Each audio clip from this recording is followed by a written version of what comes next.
Cool, cool. Welcome to our podcast, John. The most important, artistic, abstract, intellectual. Okay, I pushed it too far.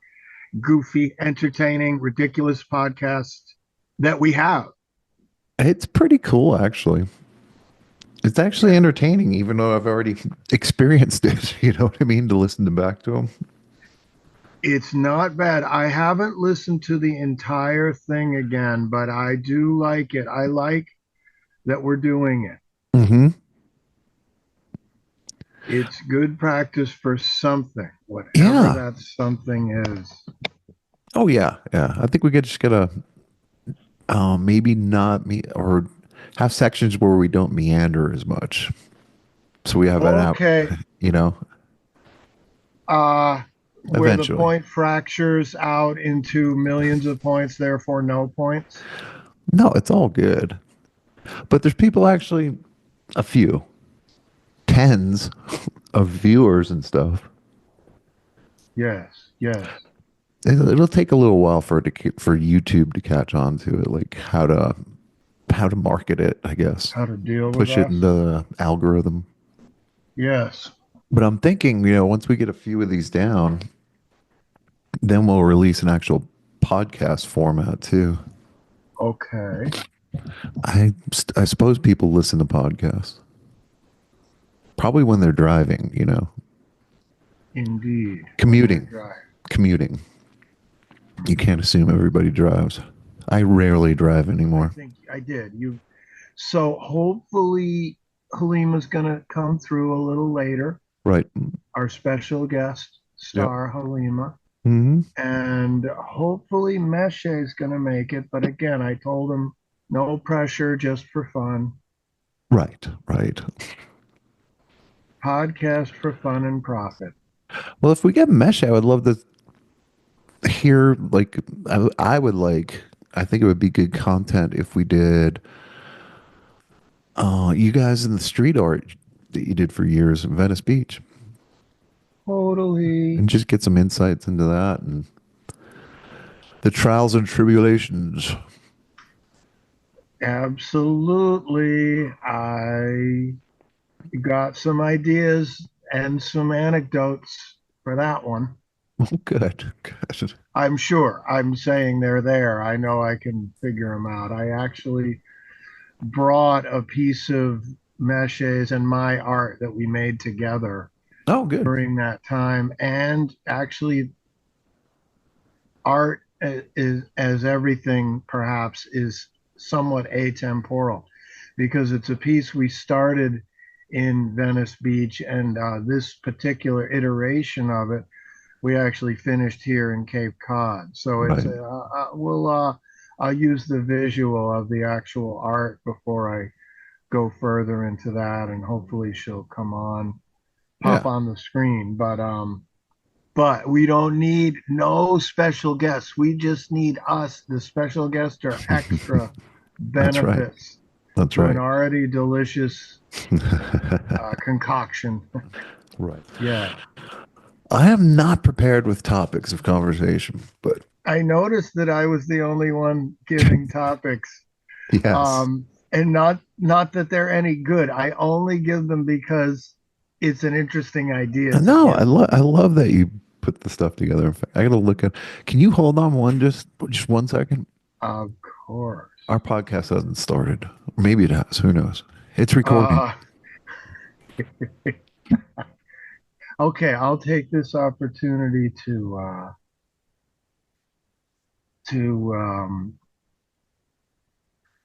I'm going to show a little bit of art on the podcast because I've been working on. So I call this is a new painting on paper. I call it Cubist Sailboat That's awesome. by Thank You by Gothbro. My Cool. painting name is Gothbro, but I'll probably go back to Sean.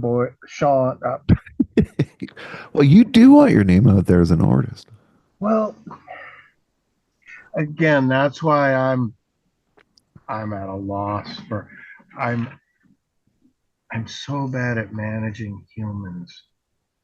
Oops.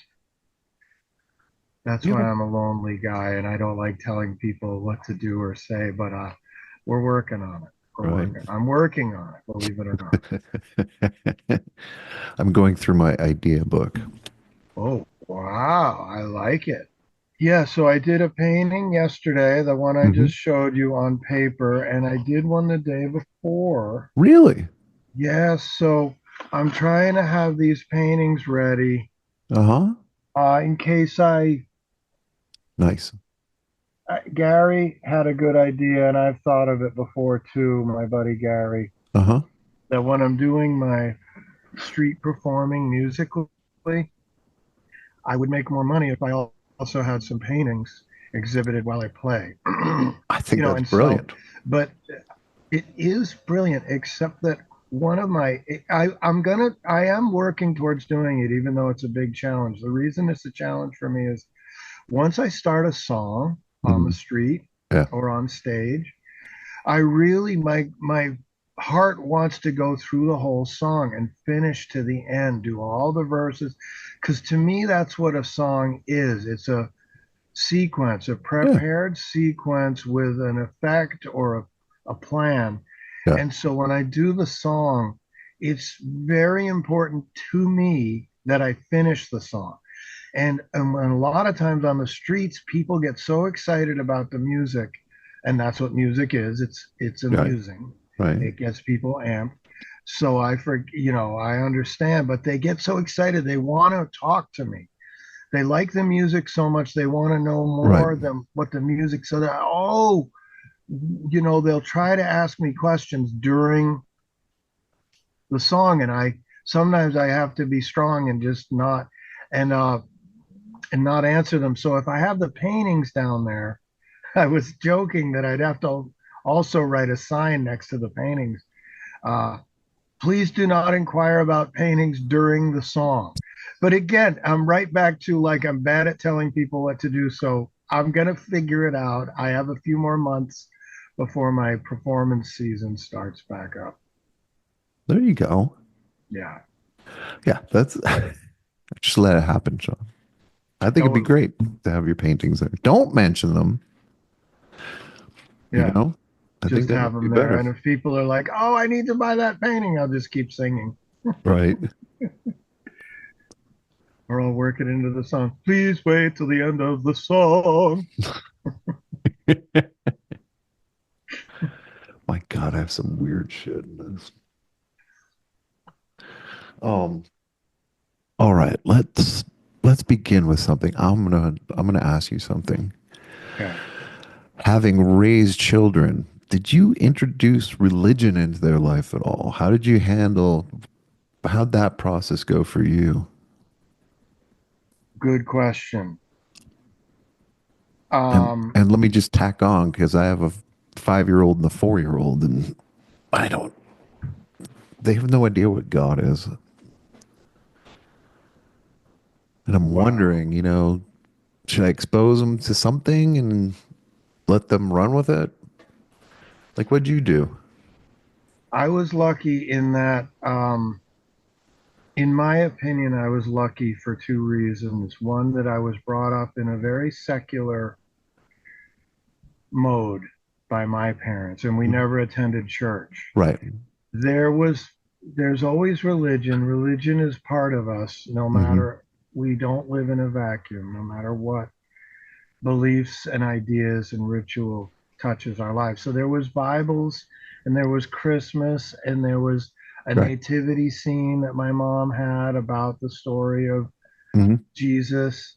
And there was Bibles readily, children's Bibles growing up, but we never went to church and we never really brought it up. We never talked Uh-huh. about prayer Right. or any of that. And so I followed suit with my children in the same way. And I never brought it up with them. I never Okay. talked about God. Yeah. Yeah. But again, it bleeds through. Hey, we have our special guest, Halima. Welcome, welcome, Thank you. welcome. Good morning, John. Good morning. How are you? So far, so good today. Good. Good. Yeah. Yeah, it's crack. It Hi. just Morning, turned one Sean. degree Good here in Santa morning, Fe. dear aunt. Excuse me. Well, It's I interrupted you, John. What were you? Oh, I was letting you guys know it just turned 1 degree here in Santa Fe just now. I'm watching. It's cold. Wait, 1 degree Celsius? 1 degree Fahrenheit. What? Yeah, it's a cold one today. That's a for Santa Fe. It's kind of Yeah. chilly. Well, yeah. Yeah, it's not normal. Anyways, that's Not impossible, but definitely chilly. there we go, Sean. I'm meandering. No, no, you look nice and cozy and warm, and let's take a moment to count our blessings that we have a place to live, and it's pretty cold out. It's about 20 degrees. It's about Yeah. I get kerfuddled between Celsius and Fahrenheit. Are you saying it's almost 20 or Me 30 too. degrees below freezing where you are? Yeah. 31 degrees below freezing. Oh, What was that? 31 degrees below freezing? Fahrenheit, yeah. 1 degree. 32 degrees is freezing. Yeah. Yeah. Yeah. Right. we're inching up. We're about at freezing now. It was That's about nice. 20 Yeah. degrees below when I woke up. Right. Santa Fe does have a dry heat, though. I have to say, in defense Oh of, yeah. Yeah. And of a dry everybody. cold. Yeah, Yeah. that's right. That's what I mean. Mhm. Yeah. Yeah, it's a little different here. I mean, we're at 6,000, over 6,000 feet too, you know. So I wanted to take an opportunity to introduce my aunt as an intellectual and as a poet. And this is I haven't asked her about this is I'm springing this on her. Hmm. And as a thinker. And that's just my feeling about there's many other ways I can describe her, but that's that's some of the positive things that I love about her and that I Yes. learn a lot from her. She keeps Good. me on my toes. Thank you, Sean. Intellectually, she's also a healer. I would say she's many things, but intellectually and spiritually, yeah, she's got a lot of energies. I thank you very much for your confidence. Well, I agree with your assessment there. My Oh, introduction. John, thank you so much. It's I'm John. honored It's to be with you guys. I really feel that. Same respect. Amount, yeah. do be, what is it? Many, many amounts of respect I have for both of you. Oh. Yeah. When you came downstairs, we were talking about introducing religion to children, and we were somewhere in that. So you didn't push anything on your kids, Sean, right? No, I Okay. didn't. Yeah, I haven't brought up religion with my two at all. So, But the component when I was with Michelle, she would go to a church, a oh, Universalist church. okay. Um, Not regularly, but sometimes she Right. would go. And she brought me and the kids once or twice. Right. So they had a brief introduction there. Yeah. Yeah. I'm just, you know, me and Tyra and I, we don't follow religion, and it really doesn't filter down to our children. But I'm like, I'm thinking they should be exposed somehow just to know what's out there and not get confused if other children are, you know what I mean? So I don't know. This one Wow. really hit me yesterday when I was watching the whole inauguration, the presidential, and I was like, my God, our country's there's a lot of like ritualistic stuff, and a lot of it had to do with faith in God. And I was like, wow. I don't know if you guys saw any of it, but Yeah. Yes, A we lot. did. yeah, We watched the coverage. I watched it pretty well. yeah, it's pretty interesting. Very interesting. Very interesting. Yeah. Um, The, the thing about children learning, Mm-hmm. me as the great grandmother that I am, now I have three great grandchildren who are ages 8, 6, and 4. Right. So their mother, Monique, is definitely integrating her children into the mainstream of public school Right. in New Mexico, Mm-hmm. and they are, up against thoughts about different beliefs and Sure. children's experiences about it. So I think it's a worthy topic for people, whether your children are young or old, certainly worthy if they're older, as we can see when we see something like this spectacle. I thought it was such a showbiz thing yesterday. Oh yeah. Great show business. I enjoyed the whole thing. Yeah. Everybody was trying their best. It looked to me like there wasn't anybody there who wasn't trying their best, Right. Right. whether I'd agreed with it or not. Mm-hmm. Yeah, there wasn't a great divide yesterday. I mean, people were Yeah. civil. You know what I mean? It was more about the nation as opposed to politicians. That's how it came across to me. I remember, Sean, you talked about values with your boys when you were raising your kids, and you talked about trying not to uh, overlay their interest in music. Even, I think you tried to give your kids a wide range of what they could like, an encouragement for what do they prefer about music, or what are their feelings. And somehow, to me, the tie-in about religion and music too is uh, deeper, is the spiritual thing, which is, what is it okay to feel? Right. What is truthful and sensible and honest to feel? What is this? What am I feeling? When are my feelings real? Excuse me. And when are they just lumped onto me by other people or my own background? Mm-hmm. So that spiritual question Yes. is still up, Yes. isn't it? Yeah. Yeah.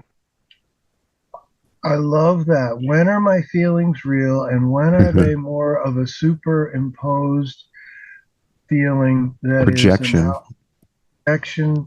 And that goes back to a subject that we may or may not have touched, where the mind is outside the body. In that we feel, a lot of people believe that your mind is in your brain, or your thoughts are your own. But then you think about the idea of intrusive thoughts, or, where do thoughts come from? Do they come from me, or do they come from somewhere else? But that's what she reminded me of with, Yeah. is what I'm feeling really my feelings inside me, or are they environmental, or even divine? Yeah. Whoa, okay. Yeah, you're that topic came up with another friend of mine named John. Mm-hmm. Say his last name. I will say it's in Santa Rosa, just in case he's ever listening to this. And he was implying this whole thing was sort of, don't worry about it. Your thoughts aren't your own anyway. And it struck me a little bit as predeterminism, or whatever that used to be called. Forgot the name because I didn't like it. Right. So that's such a ponderous question that I usually bypass it. I do a spiritual Click next. No, spiritual I'm bypass. kidding. No, that's Spiritual bypass ahead. Yeah. Have your toll ready. Right. That's a very that's a very valid point. I mean, I've listened to a few podcasts and lectures and shows about like a predetermined universe, and there's physicists out there and philosophers who are convinced it's all predetermined. Yeah. Which is scary. It's not encouraging. No. This is so deep, I can't even follow it. Hold on. No, it's too much of a topic to be explored. I know you only started with the really light topic, religion for children. I mean, John, we're all out of the boat now. We better swim to the shore. Let's tread lightly here. Sure. Well, that's the beautiful thing about doing these podcasts now. It's like the internet can join in with comments, and we encourage that. Yeah. That's good. Thank you. Give we a little help, please? No. Get a little help from my friends. Oh, I'm going to try. Apparently, they had a big thing in Nashville. Wait, we can't pay for that. So. Oh, okay. Oh my gosh, right. Can we say names like Ringo Starr had Yes, that of big course. Of music thing course. in Nashville to raise money for LA? I'll just say that much. Oh, That's Oh, a good thing. just recently Yeah. with a new record release. I don't know. I believe he was. I was watching him and he I released didn't a see it. record, but I didn't know about the benefit or the charity part In Ryman Hall, it was, in Nashville. but I didn't see it yet. that's a beautiful place. Yeah. Mm. I've worked there a Oh, couple times. Ryman Hall. Oh yeah, yep. When was that? Tell us. Oh, When was that? Um, Most recently, probably 10 years ago. All right, that's recent in my life. Yeah, yeah. That I've is been recent. I've No, I've been done it. through Nash. I've done some time in Nashville. I've done a few projects there, and in fact, I did one with Robin Williams right before he died. Oh my God. Yeah, Tell it us a was his little. last feature film. He was working on a TV show, but he was doing a feature film, and it was What was it called again, or do you know? oh, I'd have to look it up. Was it that real serious one Yeah, where oh he was yeah, cruising for a lover? yeah, yeah. I started to watch that and it was too much for me. It It was was heavy. too I realistic. didn't see it. Yeah. No. So it starts out with him at night in like a city and he's driving and the music is heavy and he's like pulling up and looking for something and he pulls over and talks to a guy on the side of the road and it Hmm. was deep. I Yeah. didn't get too far into it. It was, Yeah. sexual overtones and He was heavy. deep. Can I Yeah. say here that as I have had the privilege in my life, which is many more than 10, it's, let's say quickly, probably 35 years ago, Hmm. I had the privilege of playing for him at a theater in a live theater thing. It was called the Heliotrope Theater in Los Angeles, Hmm. and it was a live. It was Paul Sills, who was a famous daughter of Viola Spolin, who did all of that acting group, very famous people in the theater world. Hmm. And Robin Williams used to come in and do improv with them on Right. Friday and Saturday night. Paul Sills was all about improv, and so was Right. Viola Spolin. Developed it in some ways. And they were very highly thought of in LA. So anybody in LA used to drop in on Friday and Saturday, just spontaneously. And they ran out. Their piano player for some reason had to leave, quit. Hmm. So they wrote me in thinking I could do piano improv. This is my friend Hamid Camp, who really had a lot of confidence in my music ability to listen. So he pulls me and he says, Halima, we need a piano player. And so I, of course, rushed in, not, like fools, and I am. And Paul Sills is, I didn't know that he's the kind of guy that I said to him, now you just tell me when to play and when not to play. And he Right. went, my God, that was the opposite of his theater philosophy. You don't tell the person anything. Anyway, so I had to figure out when to play for Robin Williams and when not, without getting completely thrown out, And it was he used to get the place so enwrapped in his thinking, thought, and that he would have the entire place. You could drop. He was the guy. You could drop a pin. Everybody was so in the moment with him. Right. Robin Does that Williams. make sense? Williams. Yeah. May I say that I feel that comedy, Genius. He was a total genius. genius. Yeah. I feel that stand-up comedy is probably one of the most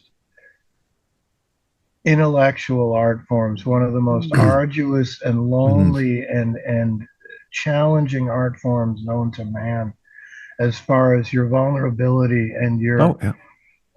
focus to guide your audience. And then let me add to that the idea of improv comedy. I really, really shout out to these guys. I've done a tiny bit of improv work with my buddy Devin, where we're trying to do our TikTok humor videos. Hmm. Sometimes we're just like, let's wing it, and it's a nightmare for me. Very Yeah. difficult. Yeah. But exercise as far Oh as yeah.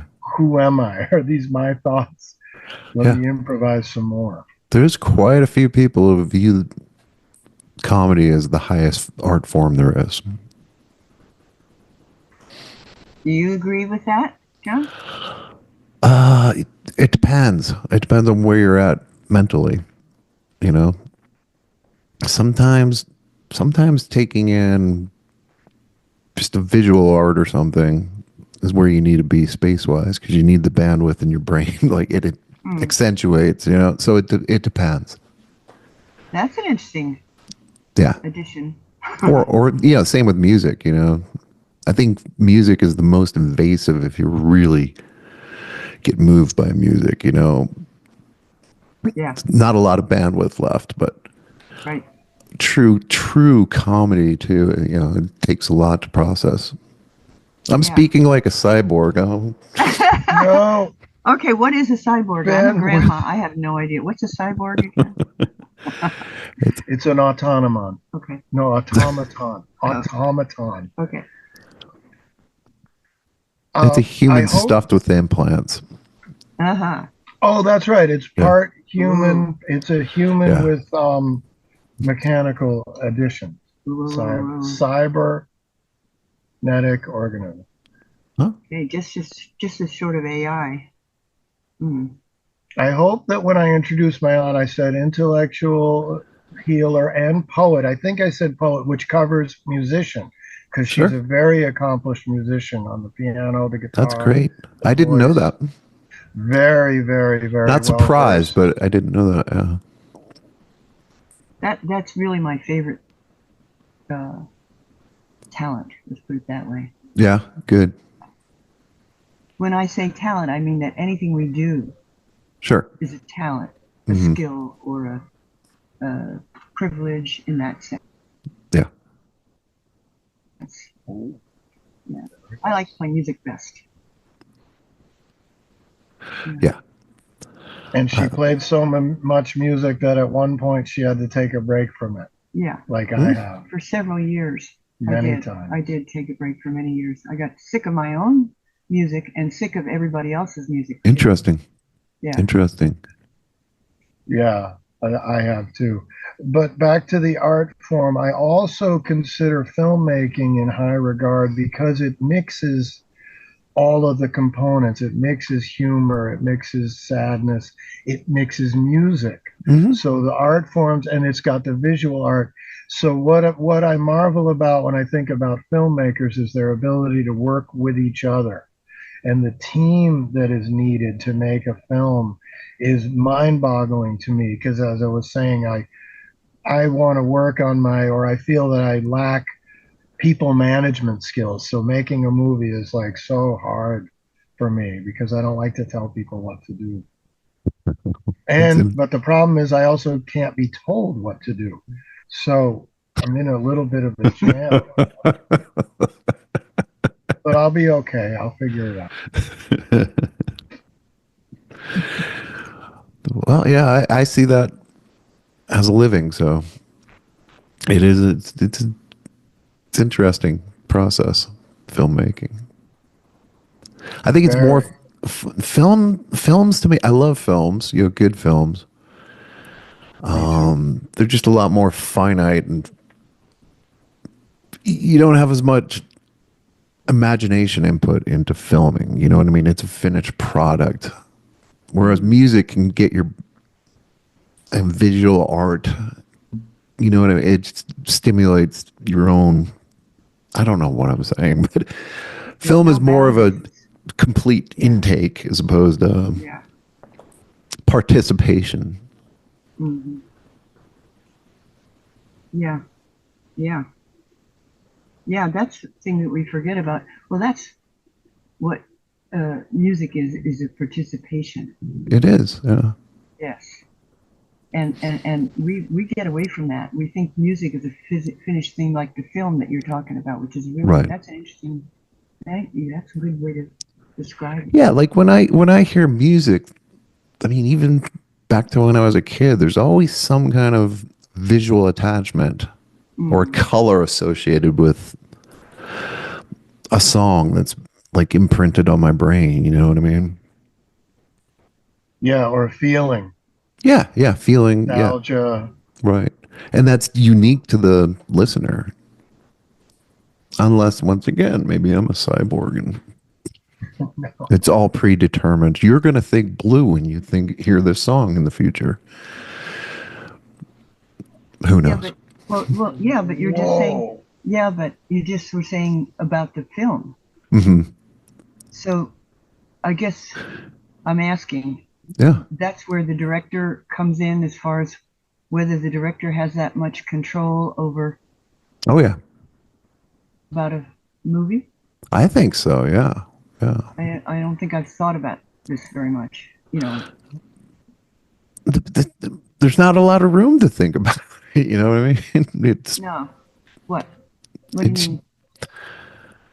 it's more of a finalized product because it involves audio, visual, music, setting tone, mood, and stuff like. The film Yeah. is more the conveyance of the emotions of another one. Like good filmmakers, I believe they're just conveying their emotion to the audience Right. with the final product.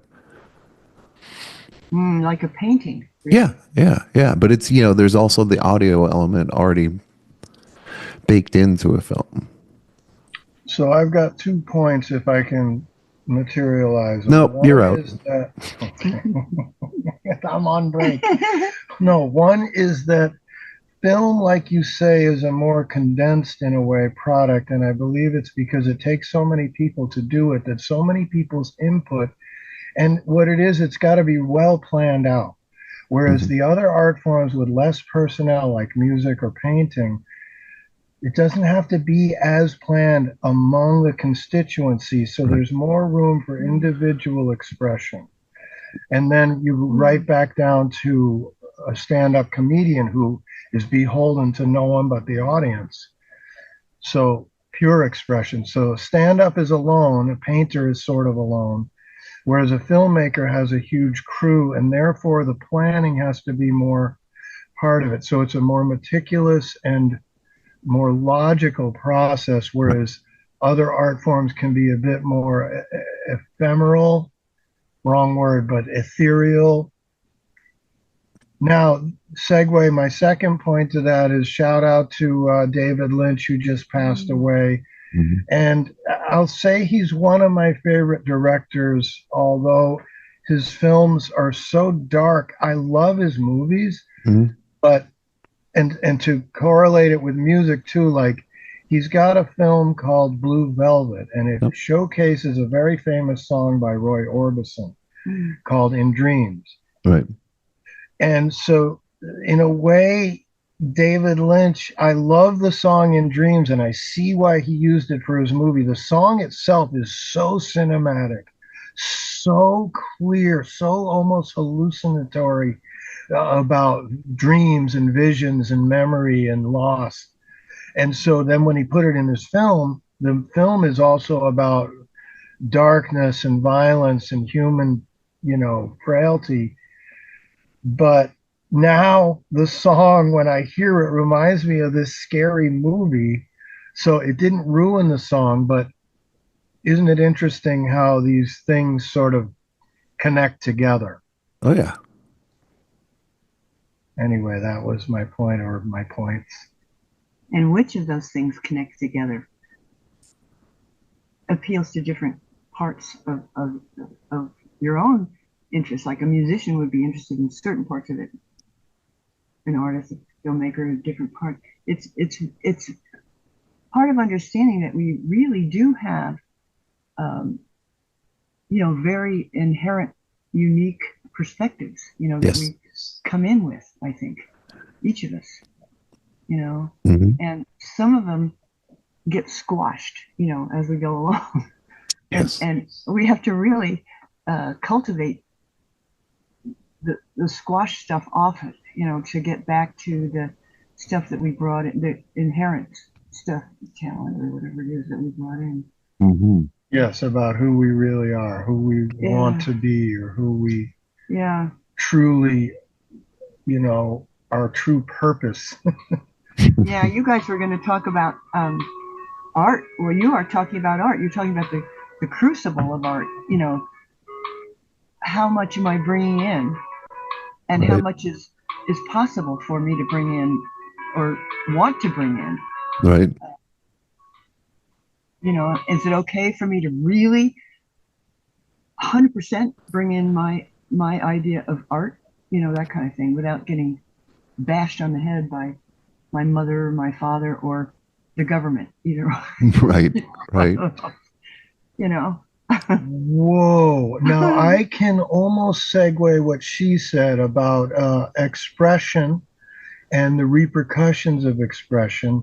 I can somehow put that towards the purpose, need, meaning, or use of art, which was going to be one of my topics. But before I do that, how did we do on the topic of going back a bit?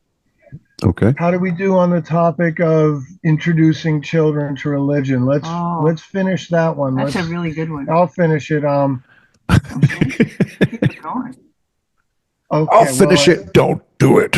That's what I was gonna say. Oh, I didn't touch that. it's okay. It's okay. My bad.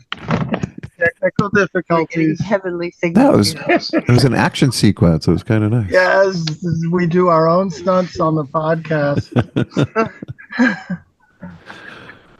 All right.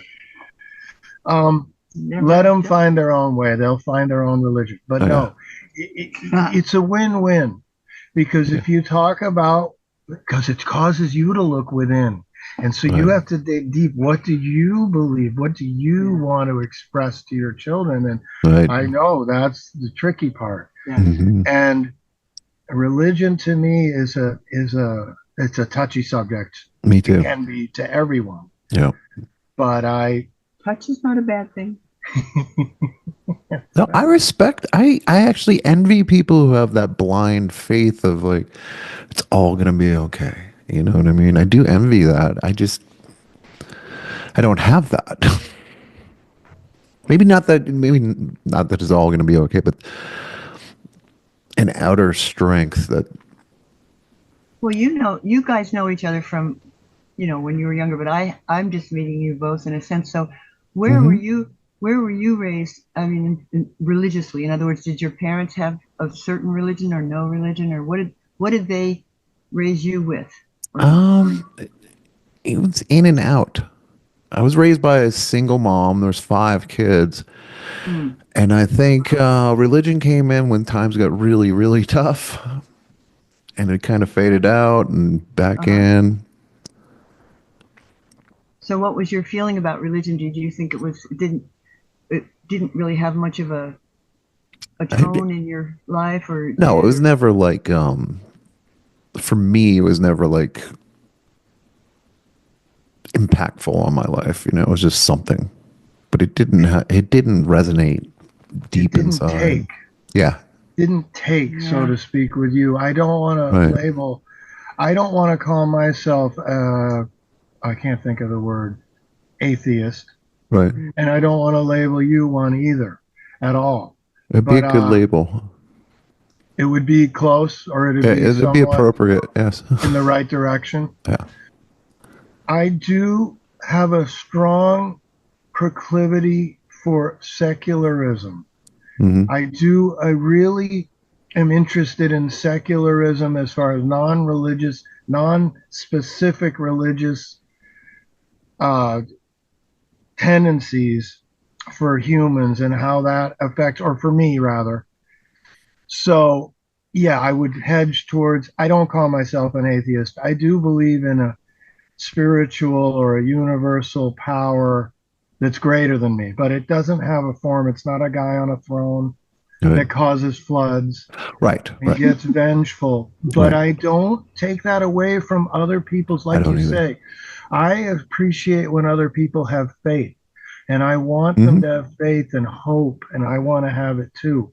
But I have a skeptical bone in me that really questions how real is their faith. And the more they say, I have faith, if you say it a few more times, I'm going to really start to wonder. Have you ever been, I've always noticed like people who have faith, I give them the Sorry. benefit of the doubt. Like I said, sometimes I envy that faith, you know what I mean? But it's Sure. not reciprocal the other way. Like, how Yeah. can you not believe? Good point there. It's really interesting. What kind of faith is that when it's not reciprocal?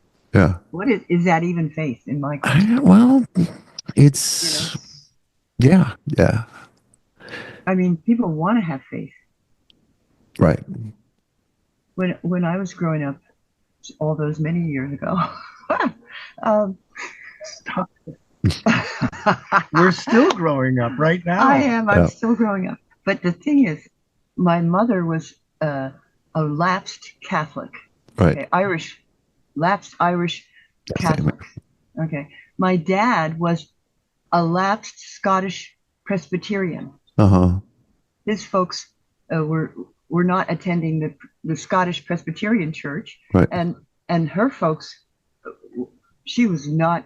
So the whole thing. But my dad, he had to promise the Catholic Church that we would all go to Catholic school in order to get married in those days. They wouldn't Right. allow her. She didn't have the faith. She would say, I don't know what it, but yet she kind of did. Her intuition says there's something there, and I really should probably respect it or obey it or whatever. Yeah. She had a kind of a fear, is what it was. That Right. if she didn't do it, she would go to hell. That's pretty much it. Catholics, if you eat meat on Friday, you're going to go to hell. That's how I was raised. Yeah. Except my dad didn't believe in that, and he said, I can't believe in God. So he wasn't an atheist, but he couldn't believe in a God because if there was a God, the God that everybody's talking about would not allow that much suffering. That's what Right. he used to say. Yeah. I can't believe in a God that would allow this much suffering to anybody. And so he called himself an agnostic for that reason, Right. just to be something in the middle. Hmm.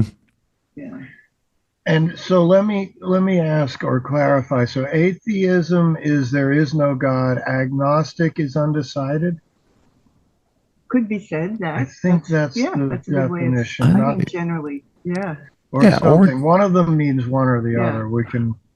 I think agnostic is more acknowledging that you have no idea, Oh, maybe so. but Yeah. being open to a spiritual higher power, I guess. Or Yeah. So there's more. What is it? Gravitas yeah, yeah, in the word agnostic. Yeah. yeah. I think I'm more agnostic. Me if I too. had Me to too. I mean, I don't know. I Yeah. can't say there's definitely no God Yeah. or deity or Exactly. That's the tricky point. It's a little hard to prove.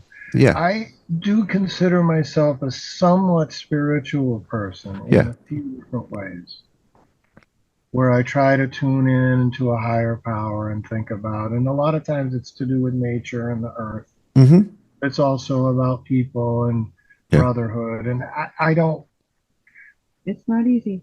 And yeah. if you're talking about this thing about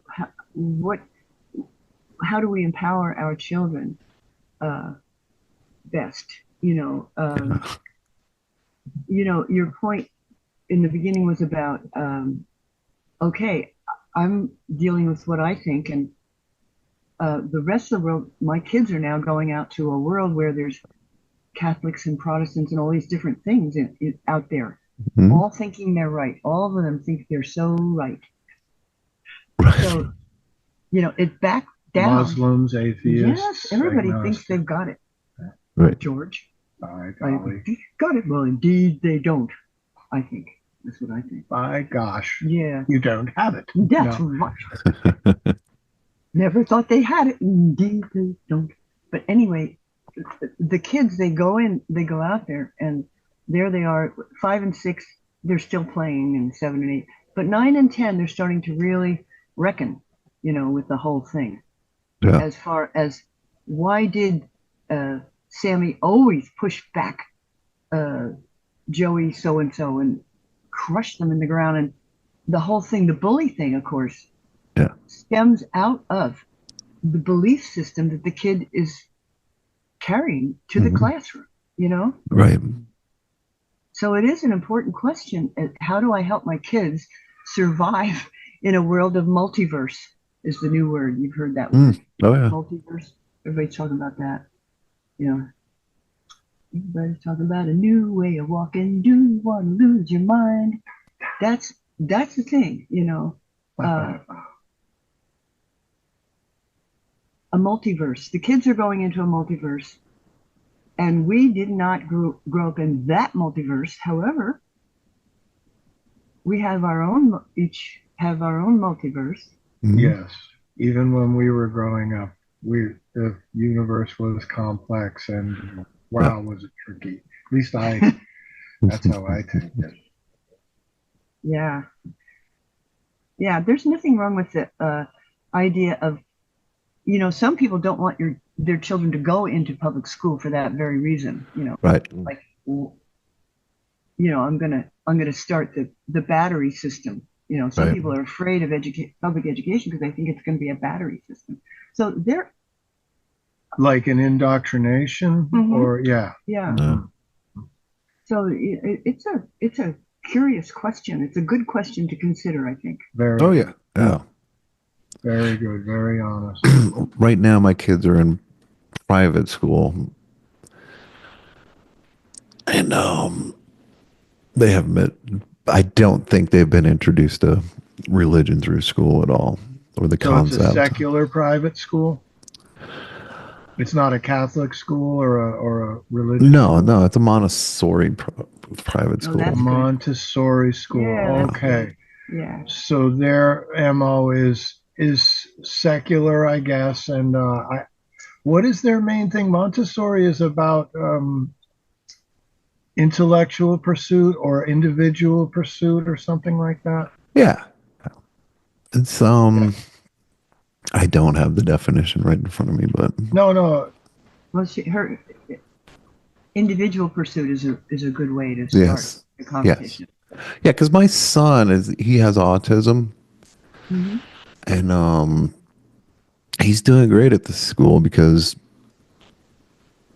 they allow the school follows the child as opposed to the child following, Yes. you know, a program. Mm-hmm. Nice. Or there's more allowance for that, I think, you know. Like back when we were kids, you're dumb, you're going to special ed or whatever. Yeah. I think they used to sort them out. Mm-hmm. Yeah. I really, really like the Montessori method. I've used that for years and years as a teacher. Yeah. But it's all going good. Yeah. It's hard paying for private school, but it's a priority of mine, and as far as essentials. Investing in your child. Oh yeah. In yourself. Yeah. It's a big deal. Yeah, they've got growing portfolios right now. Like I've put away, nobody can touch. Well, talk about art, because you both were talking about art before. Mm-hmm. I think that Montessori approach really encourages the art in the child, the permission. Yeah. Oh, good. Yeah. You must have. Do you have reams of artwork from your kids? You know that you have to store it around and. This is my idea notebook, and I don't know if you guys can see that, but they've already started lining it with. Oh, gorgeous. How wonderful. Yeah. So wait, all your ideas you're getting from your kids? Yeah. Okay. Good. In fact, these headphones are not to hear you. They're telling me what to say. Is it time for the Invisible Man yet? Okay. Okay. Now that you brought it up, one of my subjects was silence. So I'm just going to read my notes. Yes, please do. Silence and being comfortable together in it.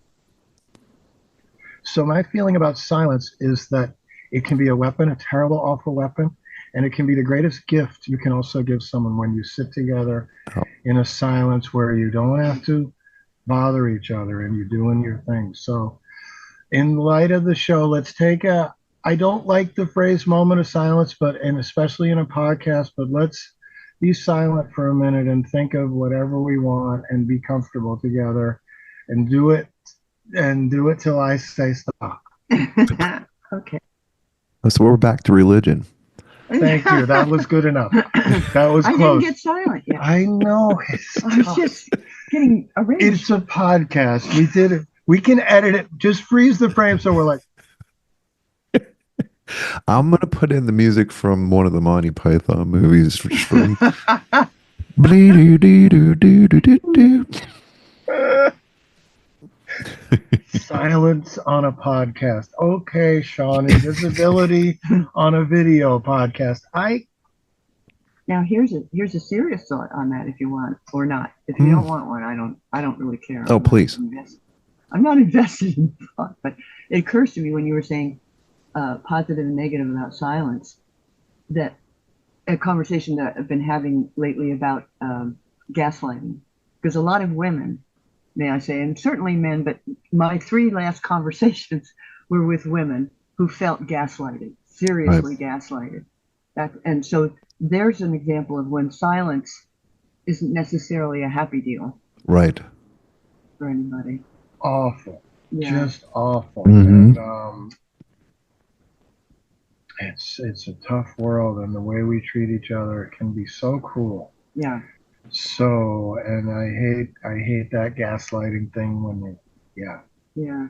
when you're trying to act like the other person's crazy so that you don't seem crazy. It's just can't we just all admit we're all crazy? There, gaslighting solved. Yeah, I'm crazy, just like you.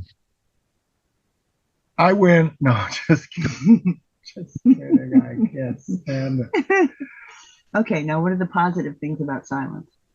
Well, my main thing that I love about silence is when you're with someone and you don't need to speak and you don't want to speak and there's no awkwardness to it. You're doing your thing and they're doing their thing and you live your lives together in peace. Yep. Peace is connected to silence. Yeah. It sort of is the same word. Mm-hmm. So world peace could be world silence. Mm-hmm. For a minute or two. Yeah, every and forever it would be world destruction. Silence is a gift and it can be a very terrible thing too. Yeah. So it comes back to balance. Life is a balance, and I don't have achieved my balance yet. Don't look to me for one of my topics was ascension. Was it? Yes. Didn't you read my topics? I did. That one did. I remembered silence. I was like, how are we going to handle that one? I skipped over that one. Yeah. Myself. Yes. It's a joke. It's kind of a joke. Yes. And it actually is a joke. Here's my joke about ascension, transcendence, enlightenment. Yeah. Here's the joke. I feel that most people will never become enlightened, but maybe we do become enlightened, and here it is. You're on your deathbed. You've lived all your long life, and all the experience adds up, and you're failing, and all of a sudden you feel like you're about to die, and then at the last minute you're like, oh wait, it all makes sense now. Thud. That's a great life. Enlightenment is death, or it's transcension, like to the next. You can't be enlightened and stay on this planet. Right. And again, I'm kidding. Nothing I say is real, true, or right. There's nothing wrong with that philosophy, though, or that hope. That's a faith. Thank you. Tell us more. Thank you. Tell us why it's not wrong. To go out of this life in peace, because that's peace when you settled everything. I mean, that should be a goal in life, you know. It's my goal. Yeah. I want peace now, of course. And enlightenment. I don't want to wait till the end of my life, of course. Well, it's inner peace. Yes. Yeah. Well, I mean, us as a species will never have peace, but why not? We're hardwired to not have peace. I mean, dog eat dog. We're hunter gatherers. I mean, we came We're out a of the hunter-gatherer. savannas, to kill or be killed and survive or Yeah, don't survive. So, yeah, yeah. We've developed that very well in the past hmm 5,000 years or so. yeah, That's true. But I think that there's a lot of research now that's gone on to say that actually underneath all that is a species that is kind of cooperatively living with right, itself and with other interbeings of right, other natures. right. But that's out of necessity. Huh? Our social our social skills are out of necessity for this society that we've created. If you want to go to Yeah, Boston right now, you got to get into a car. You know what I mean? Or else it'll take you 4 days to walk there. that's And that is a yeah. you that requires someone else to build you a car. But I love my aunt's optimism. I've heard her say, and I'm Hmm paraphrasing now, that we can achieve world peace. We can achieve, I'm really paraphrasing because she's never said we can achieve enlightenment. hmm But by saying world peace, that's a bold, Yeah. optimistic, and it's such a wonderful and ambitious and involved dream or goal or hmm state of being. Right. Because what if she's right and we can achieve world peace? What if it's right now? I know that's a stretch. I know there's people. I know the face. I'm just saying I do appreciate her ideas, and she's been stalwart in a way in reverting back to no, Sean, we can have world peace. So I love that part of her. I have. Okay. To me, you have. Thank you. Again, I'm paraphrasing. I hope I'm not speaking for you. I'm speaking No. to you, Yes, of you are. you, Thank you. through you. Yeah. No, no. Oh God, no. Oh, I hope. Oh no, not But through me. Not. I'm Oh my speaking God. to you. So Yeah. interesting conversation. One I of want to us. say something to this, John, and then I want to hear your thought on world peace and inner peace and everything. But hmm because you are such a peaceful person, you're such a peaceful person. Very It's patient, you add a lot very of peace calm. to our conversation, and we see it and appreciate it. I Well, want you that's to good. know that it's brilliant and intelligent peace.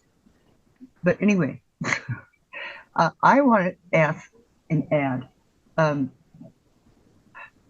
I'm from the '60s generation. Okay, Hmm in the '50s, I was in high school.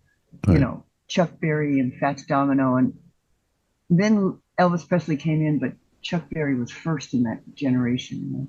Right. And so then in the '60s, when I went out to California, we had the burst of what we would like to think of as enlightenment on so many levels. Right. Uh, I followed the beatniks out there. I'm young. I'm too young to be a beatnik, but I'm too old to be a hippie. I'm Right. right in the middle. Mm, And but I always wanted to be a beatnik. I read their stuff and this and that. So I went out to California. There they were, slouching around toward Bethlehem or wherever they were going. And and the thing is that this world peace idea came forth like a lotus in the pond, you know. And it was not. It was a zeitgeist possibility when I was young. And you guys were talking yesterday about the last time we were here about um, this zeitgeist. You were talking about Generation X and Generation Y and Z and A and B and who are we? Which generation is influencing? I thought that was a great conversation, by the way. I hope you guys talk about that again and further that conversation. I was listening, interested in that conversation. In the development of the continuum of Yes. How does humanity. Generation X talk to Generation Z or whatever it is? But this whole thing about world peace, and so I'm not the only. I guess what I'm trying to say is I am not the only one. Just like good old Johnny Lennon or whatever his name was. Uh, I am not the only person who has grown up with this idea Right. that we can have world peace, but we are not stupid. So what we say is possible is that nations have to draw the lines, like make a film, like you were talking about, make boundaries out of each other and just define who the hell they are, so that we can have in my lifetime. I believe this. Hmm. I believe I am going to see world peace in my lifetime. I believe this since I was 20 years old. I Yeah. love it when she says that. Every time she says it. Yeah, I don't know anyone else that says it. Nobody says this that's anymore. it. That's ridiculous. That's too bad. I'm going to say it. We can have world peace in my life. Yes.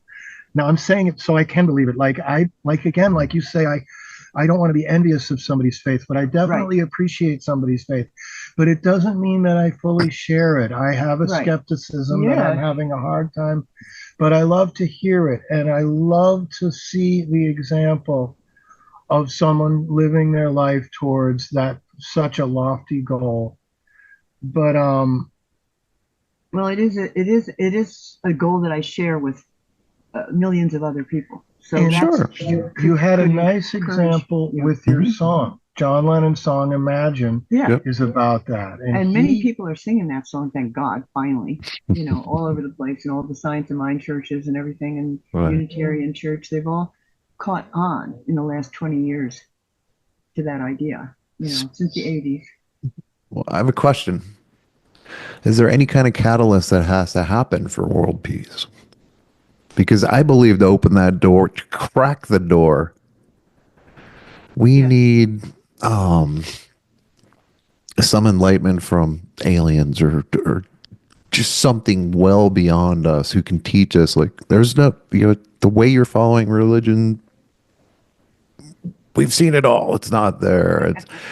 We've seen many civilizations on your path to self-destruction. Like, I don't know if we're there yet for that in our lifetimes. Like, Well, there's, I'll speak for my generation, what I've mhm. shared with others my age, and is, in fact, for us to do it without ET intervention, which is always possible, because of course there's ETs out there, for God's sakes. Anybody with a, brain can figure that out. But and there's always the possibility of divine intervention. Go on. yeah, exactly. Same thing, kind of. But in the meantime, there is such a thing as that elusive inner peace. Right. And my friend Ralph Center, who wrote Accelerating Soul Evolution and all those, and there are all these people my age who've written these books, and, the Rudolf Steiner crowd, there's a lot of us out there. I read him when I was 25 years old, Mhm. and so did a lot of other people. And we've moved on since then, though. I'm not German, I'm a little freer. That's why I like American approach. Right. But anyway, uh, the zeitgeist of the thought is, if we can just get like 60% of people working on inner peace, Right. we can have a very real world peace. Doesn't mean that all of us are going to be enlightened, 24/7 or anything like that. But if we can get to a point where our main objective is inner and outer peace, and that requires compassion on ourselves. It's taken me 40 years to like myself enough, to think that I could possibly have inner peace. You know what I mean? And I can work on world peace. You know me, I've been working on that for years. Albuquerque Center for Peace and Justice. There's zillions of us who work on outer peace. Yeah. But to really have compassion enough to work on our inner peace, on our own self-love, Oh yeah. and many people that have taught me say that if we can just get above the margin of, above the 50-60% margin, Mhm. people working on inner peace seriously. Like, I'm not the only person here working on inner peace, because then you feel like a complete jerk, Right. That's an excellent point.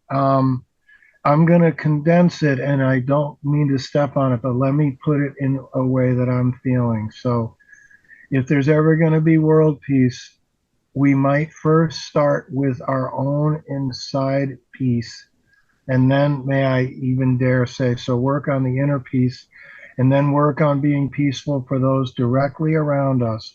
And then it can branch out from there. So it starts from within. World peace starts here. And then it starts with treating whoever's next to you as nice. And then it continues, and then boom, the whole world's saved. You're welcome. At least they're not fighting. You know what I mean? I'm kind of Right. kidding, but why not? Why not dream big? This is a podcast. This is Yeah. No, it's a great dream, and that's a logical approach. But this goes back to like teaching kids religion. Like some of these extreme religions are just baked into their minds since the day they're born, and and by extreme, I want to say I'm like not gonna say illogical. Illogical. I'll right. call them illogical. Like, the Romans used to say that the sun was a chariot growing Sure. across the sky. Everyone knows it's a yellow ball, it's not a Hmm. chariot. So there's an illogic to religion. There's an illogic, a dislogic. There's an illogical Illogic, yeah. element to faith. Faith Yeah. in world peace, faith Dis- in God. Mm. And we have to get illogical, people. No, listen, I don't mean to be a bummer, but Wait, so I we're think gonna tone this down because I gotta go. I know you do, but I think to get back to this idea because it's important to me Mhm. about that John was talking about as far as spiritual is great, but to get up the street, you might want to have a car. That's very important to me because I do want a car these days. In terms of the relationship of spiritual and material, Yeah. which is really what we've been talking about a lot, Mhm. and it's a very serious balance that we can and work on. Mhm. And that's that you're talking about the inner thing between the inner and the outer world peace. We can work on the inner. We can work when I can't love myself, which is frequent. I I can go out there and love somebody else, and then if I can't love them, then I have to go back and love myself or somebody that I can find somebody to love and find somebody to love. That kind of. Don't you want somebody to love? Yeah, that's it. It's got to Yes. happen because that's what it is, and that's what we're doing. I think. I don't think anybody's not doing that actually now in the Aquarian age. Mm-hmm. Mm-hmm. Yeah. All right. Well, thank you for joining us or hosting us, John. Appreciate it. I'm gonna He's gonna have to try to think about this later. Being And- Gemini, he thinks a little bit. yeah. Yeah. Figure all this out in your spare time, It's wonderful. and how about we'll solve the world's problems at the next podcast. Tune in next podcast where we discover the way to get world peace and inner balance and Yes, materialism. that is something we will figure out during the course of this series. It'll take 1,000 John, years, but we'll get I there. have something to ask you though. Mhm. Since talking with you guys last time, oh my gosh, she's blocking me. Fun Records brought you this podcast. Oh, that just saved me a ton of editing. That's right. Could you text me somebody? So I want to start writing films. I Oh. have a movie idea, You should and I want you just to write it. coach me as far as where I should go to learn how to do this. I can't coach you on that. No, just tell me. Is there Read somebody- books by William Goldman. It's a great place That's to what start. see. That's it. I just want one little hint. He's the guy who wrote Princess Bride, and he writes really good books about screenwriting.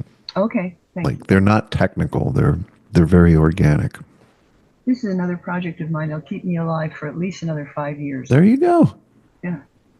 I can't wait to see her movie, and she's been very inspiring to me about writing and creativity. Good.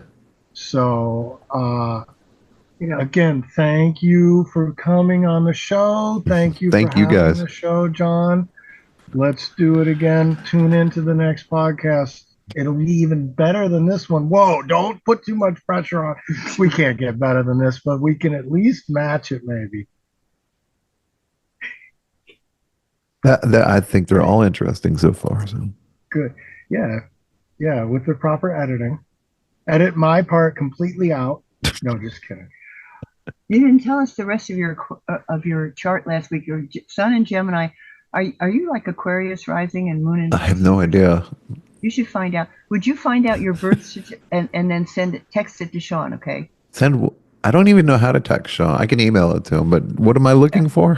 You're looking for your birth certificate, uh, so that it tells you where you were born and what time of day. Oh, Okay, time of day I will try. I and used to where. have a birth certificate, but all this documentation is so unnecessary. I just think there's a similarity that you and Sean, and I think, see, Sean has a moon in Pisces, which is actually, potentially very spiritual. Mm-hmm. Very And fishy. yeah, it's a bit fishy, but it is very expansive and inclusive. And you have that quality too. And I don't know if it's a Pisces or Aquarius or what, but it's good. It's nice. I think it's needed in this day and age for people to have that, Oh, okay. in my opinion. It's Yeah, like accepting an I'm sorry, my brain. It's early this morning for me, but yeah, that's like accepting a compliment in another language. Oh, good. estás muy bonito. Right. Okay, listen, I You gotta gotta go. go. So I'm gonna sign it off here. Thank you, Johnny. We'll do it again. Alrighty. Yes. Bye, guys. Thank you very much. 67 Takes podcast. Say hi to New Mexico. I Stay will. cozy. All right. Bye. Talk to you later.